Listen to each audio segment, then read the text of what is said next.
Computer Science Videos here today to show you guys in this tutorial how to use Microsoft Yammer for Office 365 on a Mac computer. Tutorial 27, delete the community. Without further ado, let us start the video. So in this tutorial, you need to have access to a Mac computer, have access to an account for Microsoft Office 365. Now this can be for what's called a business. We also need to have access to a community which we have created in the previous tutorial in order for us to delete. In this tutorial, we will be quickly creating a community and then deleting it. So we're going to start the tutorial. Let's now go all the way down to the dock. Go to Launchpad, go to the web browser, which is Google Chrome in this case. Now go to office.com. Make sure you are signed into the account. Go to the left-hand side navigation menu, click on all applications. Go to all apps, go to explore all your applications. Now go to Yammer. Let's now just wait for this to load. Once that has loaded, we can then create the community. By going to the left-hand side navigation menu, let's create a community. Let's just call this community trial.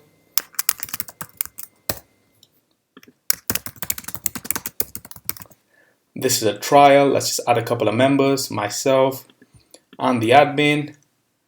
Let's create a private community. Create. Now this community will be created, and let's Command R to refresh to see this pop up on the side within my communities, and there it is. So now the purpose of this tutorial is to delete the community that we have created. Why might be some reasons you wish to delete.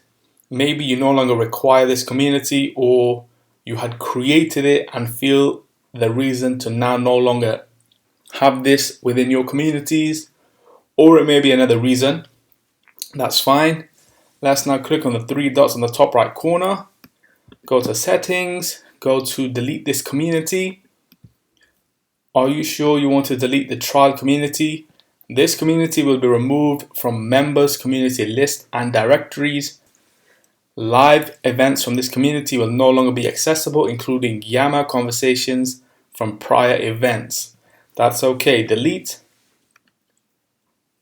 And now this community has been deleted. We have a message on screen to say, sorry, this community was deleted. Let's go back to the admin panel, Command refresh, and there we go. The community that was within my communities called trial has now been deleted. So we can now quit Google Chrome. And so that's about this video. I'll see you guys in my next tutorial. Thanks for now. Thank you for making it towards the end of the video. Be sure to subscribe to my channel, Computer Science Videos. Be sure to check out the previous video on screen now, or you can ideally click on the playlist and watch all the journey for computer science videos from the start until now.